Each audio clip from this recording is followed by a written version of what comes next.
Students, आज के lecture में जो हमें स्टडी करना है that is phase equilibrium.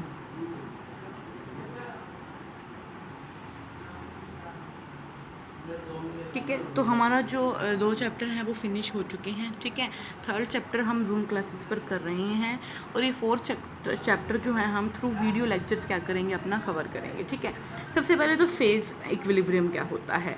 Phase क्या हो सकते हैं, फेज़ आपके सॉलिड भी हो सकता है, फेज़ आपका लिक्विड भी हो सकता है और फेज़ आपका गैस भी हो सकता है। ठीक है, तो जब आपके कोई भी फेज़, चाहे सॉलिड चाहे लिक्विड या गैस, चाहे तीनों, यहाँ दोनों में से कोई एक, जब बहुत सारे फेज़ क्या करते हैं, एक दूसरे के साथ इक्विलिब्रियम में क्या रहते हैं, प्रेजेंट रहते हैं, उसी को हम क्या बोलते हैं, फेज़ इक्विलिब्रियम बोलते हैं। क्या बोलते हैं, फेज़ इक्विलिब्रियम बोलते हैं। For example H2O liquid, H2O water vapour. तो ये क्या है, देखो कंपोनेंट सेम है हमारा वाटर, लेकिन ये कैसा फेज़ है, लिक्विड फेज़ है और ये क्या है, वेपर फेज़ है। तो जब ये एक दूसरे के साथ इक्विलिब्रियम में प्रेजेंट रहेंगे, एक लिक्विड फेज़ और एक वेपर फेज़, उसी को हम क्या बोलेंगे, फेज़ इक्विलिब्रियम बोलते हैं। क्या बोलते हैं, फेज़ इक्विलिब्रियम बोलते हैं। ठीक है, अब ये जो फेज़ इक्विलिब्रियम है, ठीक है, ये हम क्या है, होमोजीनियस सिस्टम भी हो सकता है हमारा, हिट्रोजीनियस सिस्टम भी हो सकता है भाई। ठीक है, होमो मतलब जैसे वाटर को आपने वाटर के अंदर NaCl डाल दिया, ये आपका कैसा सिस्टम है, होमोजीनियस सिस्टम है। लेकिन ये हिट्रोजीनियस सिस्टम क्या होगा भाई, अगर आप वाटर के अंदर क्या डाल देते हैं, थोड़ी सी सैंड उठाकर डाल देते हैं, तो ये आपका कैसा सिस्टम है भाई, हिट्रोजीनियस सिस्टम है। ठीक है, होमोजीनियस सिस्टम वो सिस्टम होते हैं जिनको आप क्या है, जिनके पार्टिकल्स को आप अलग अलग आइडेंटिफाई नहीं कर सकते। जैसे जब आपने सोडियम क्लोराइड को वाटर में डाला, तो डालने के बाद सोडियम क्लोराइड डिजोल्व हो गया वाटर में, तो क्या आप अब वाटर में से जो है देखकर आप वाटर के पार्टिकल और सोडियम क्लोराइड के पार्टिकल को डिस्टिंग्विश कर सकते हैं? नहीं। तो ये कैसा सिस्टम है, होमोजीनियस। लेकिन हिट्रोजीनियस सिस्टम में आप क्या कर पा रहे हैं, जब आपने वाटर के अंदर सैंड डाला तो आपको वाटर अलग से दिखेगा और सैंड क्या है, अलग से दिखेगी। तो यहाँ पर आप दोनों कंपोनेंट को ईजिली डिस्टिंग्विश कर पा रहे हैं, तो ऐसे सिस्टम को हम क्या बोलते हैं, हिट्रोजीनियस सिस्टम बोलते हैं। ठीक है, तो जो फेज इक्विलिब्रियम है हमारा, वो जनरली होमो और हिट्रो जो है सिस्टम पर क्या हो सकता है, अप्लाई हो सकता है। दोनों ही सिस्टम पर हम क्या कर सकते हैं, जो हमारा है फेज इक्विलिब्रियम का फिनोमेना क्या है, अप्लाई कर सकते हैं। ठीक है, अच्छा, फेज इक्विलिब्रियम को स्टडी करने के लिए हम एक रूल पढ़ेंगे, दैट इज फेज रूल। ठीक है, फेज रूल क्या करता है, ये फेज रूल हेल्प करता है क्या करने में, स्टडी करता है ये study of homogeneous system, study of heterogeneous system, study of heterogeneous system in equilibrium. तो ये क्या करता है, स्टडी करता है किसकी, हिट्रोजीनियस सिस्टम की।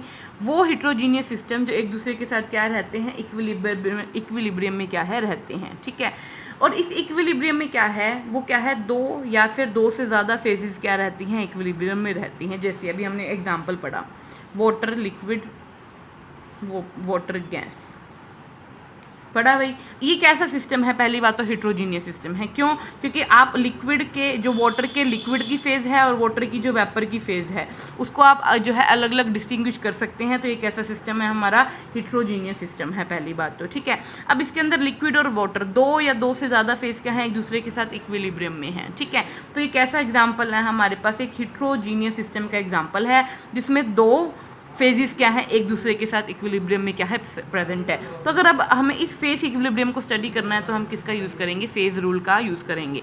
अब यहाँ तो ओनली 2 कंपोनेंट हैं एक दूसरे के साथ इक्विलिब्रियम में, 2 या 2 से ज़्यादा कंपोनेंट भी प्रेजेंट हो सकते हैं, जैसे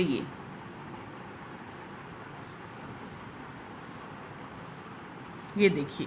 अब देखिए यहाँ पर सॉलिड लिक्विड गैस कितने फेज़ हैं, 3 फेज़ हैं। क्या ये तीनों के तीनों फेज़ जो हैं एक दूसरे के साथ फेज इक्विलिब्रियम में नहीं है, बिल्कुल हैं। तो क्या है, ये भी किसका एग्जाम्पल है, तो इस सिस्टम को भी हम किसके थ्रू स्टडी कर सकते हैं, फेज रूल के थ्रू स्टडी कर सकते हैं। ठीक है, क्या है, इसमें हम क्या करेंगे, स्टडी करते हैं किसकी, एक हिट्रोजीनियस सिस्टम की। हिट्रोजीनियस सिस्टम है, आप सॉलिड लिक्विड और गैस फेज़ को क्या कर सकते हैं, अलग अलग आइडेंटिफाई कर सकते हैं। ठीक है, और इसके अंदर क्या है, 2 या 2 से ज़्यादा फेज़। यहाँ पर कितनी फेज़ हैं भाई, टोटल 1 2 3 फेज़ क्या है, एक दूसरे के साथ इक्विलिब्रियम में है। तो इस सिस्टम को स्टडी करने के लिए हम किसका यूज़ करते हैं, फेज रूल का यूज़ करते हैं। अच्छा, फेज रूल होता क्या है, फेज रूल होता है F = में C - का P+2। इसको हम ओनली फेज रूल भी बोल देते हैं, इसको हम गिव्स फेज रूल भी बोल देते हैं। ठीक है, F क्या है, यहाँ पर F है डिग्री ऑफ फ्रीडम। P क्या है यहाँ पर, नंबर ऑफ फेजेस, C क्या है यहाँ पर, कंपोनेंट, नंबर ऑफ कंपोनेंट।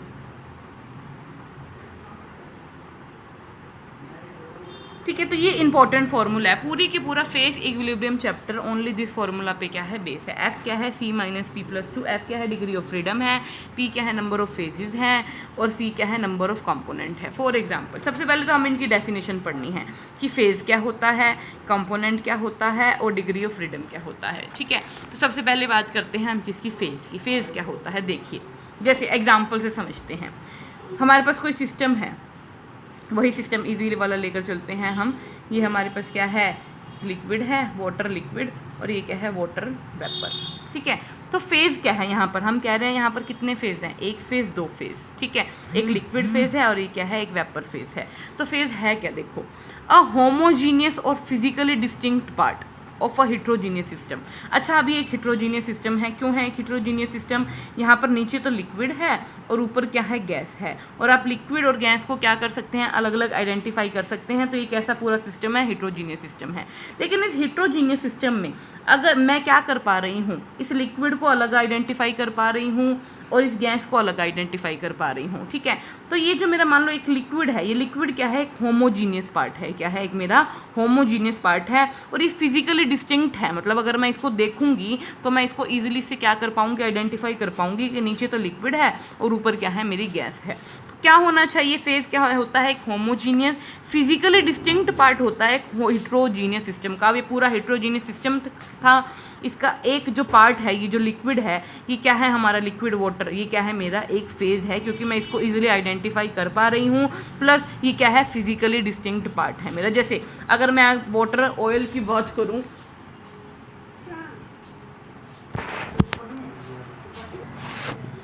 तो यहाँ पर क्या है, जैसे अगर मैं वाटर के अंदर ऑयल डाल दूँ तो ये क्या है, पहली बात तो हिट्रोजीनियस सिस्टम है जिसमें वाटर और ऑयल प्रेजेंट है। ठीक है, अब ये जो वाटर है यहाँ पर, ये वाटर क्या है, एक फेज है, क्या है, एक फेज है। ठीक है, एक फेज होने की वजह से क्या है, यहाँ पर ये क्या काम कर रहा है, क्यों है ये फेज एक, क्योंकि देखो एक तो ये हिट्रोजीनियस सिस्टम का फिजिकली डिस्टिंक्ट पार्ट है।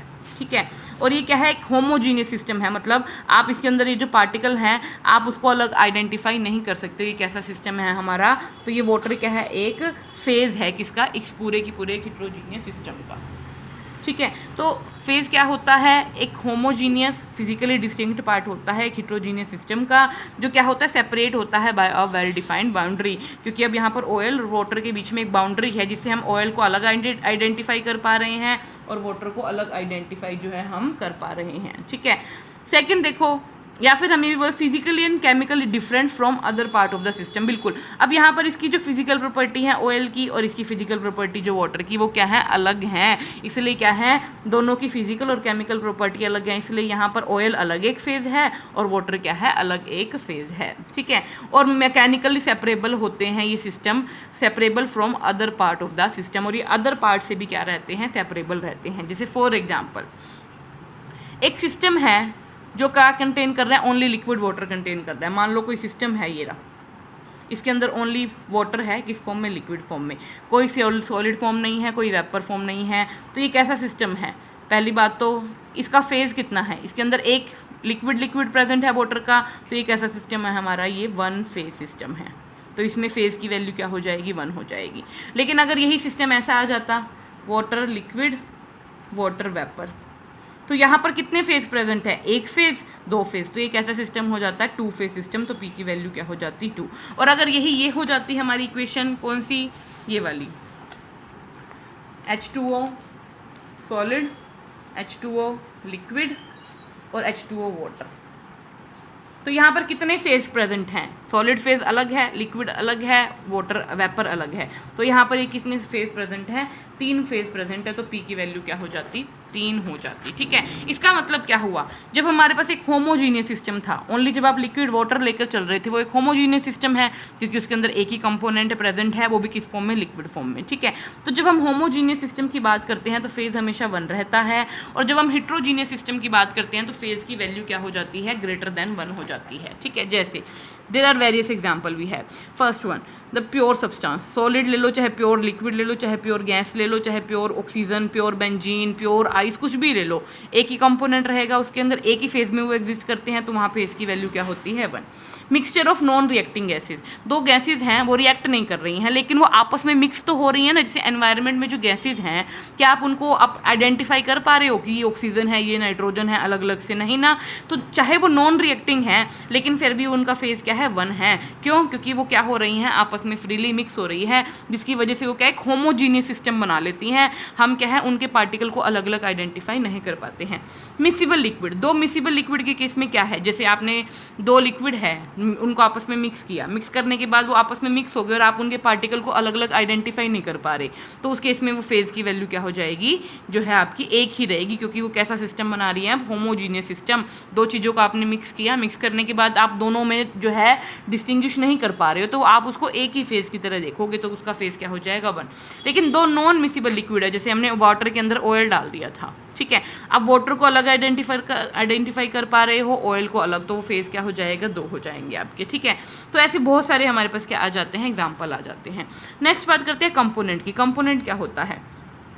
For a system in equilibrium, कोई भी जो सिस्टम है जो इक्विलिब्रियम में है, it is the minimum number of independent chemical constituent in terms of which the composition of each phase can be expressed either directly or in the terms of chemical equation, 0 negative value are permitted. देखो ये तो difficult है, सीधी सी बात करते हैं component की। अगर हम बात करें, जैसे सिस्टम है, और पेज ले लेते हैं हम, जैसे सिस्टम है H2O liquid, H2O vapour, phase कितने हैं 2, एक लिक्विड फेज है एक वेपर फेज है, फेज कितने हैं 2।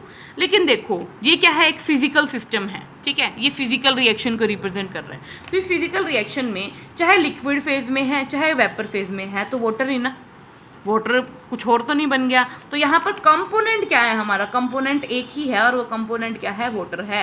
हाँ, ये वाटर बेशक 2 फेजेज में एग्जिस्ट कर रहा है, एक लिक्विड फेज में एक वेपर फेज में, लेकिन कंपोनेंट क्या है यहाँ पर, एक ही है। तो कंपोनेंट क्या होता है, जिसकी केमिकल कॉन्स्टिट्यूएंट जो क्या है, देखो minimum number of independent chemical constituent in terms of composition of each phase. भैया हर एक फेज की कंपोजिशन क्या है, उस बेसिस पर क्या है हम क्या कंपोनेंट को डिसाइड करते हैं। यहाँ पर क्या है, अब जो 2 फेज हैं उनकी जो है कंपोजिशन सेम है, यहाँ भी कंपोजिशन वाटर है, यहाँ भी कंपोजिशन वाटर है, तो यहाँ पर कंपोनेंट क्या है आपका एक है, क्या है, एक कंपोनेंट है, ठीक है। लेकिन अगर हम जैसे मान लो आपने वाटर लिया था, वाटर के अंदर NaCl डाला था, ठीक है, तो यहाँ पर अगर मैं फेज़ की बात करूँ, फेज़ तो ये एक ही है, क्योंकि सोडियम जो है वाटर के अंदर जाकर जो है डिसॉल्व हो गया, होमोजीनियस सिस्टम बना लिया। आप सोडियम और वाटर के पार्टिकल को डिस्टिंग्विश नहीं कर सकते हैं, तो फेज़ क्या है 1 है।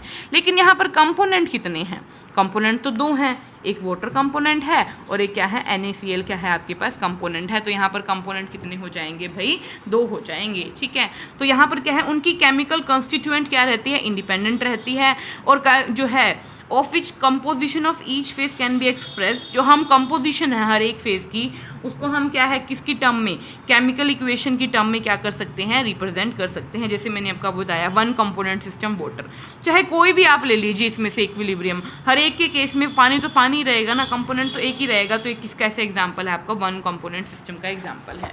नेक्स्ट सल्फर की बात करें, ये दोनों ही सिस्टम इंपॉर्टेंट है, वाटर और सल्फर।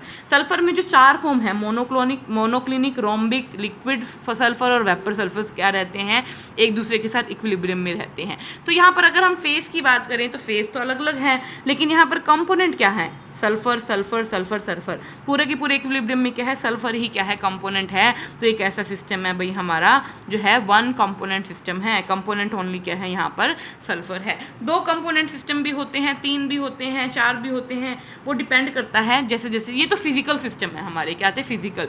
जब हम केमिकल रिएक्शंस के पे आ जाते हैं तो केमिकल रिएक्शन में हमारे पास 2 कंपोनेंट, 3 कंपोनेंट, 4 कंपोनेंट सिस्टम क्या करने लग जाते हैं, एग्जिस्ट करने लग जाते हैं, ठीक है। वो आगे हम जो है कभी डिस्कस करेंगे। नेक्स्ट है डिग्री ऑफ फ्रीडम क्या होती है। डिग्री ऑफ फ्रीडम क्या होती हैं, जितने भी हमारे वेरिएबल हैं, चाहे टेम्परेचर है, चाहे प्रेशर है, चाहे कंसंट्रेशन है, जो क्या है जिनको हम क्या कर सकते हैं, चेंज कर सकते हैं। कैसे, इंडिपेंडेंटली, ऐसे नहीं कि आप प्रेशर को चेंज करोगे तो टेम्परेचर भी चेंज हो जाएगा।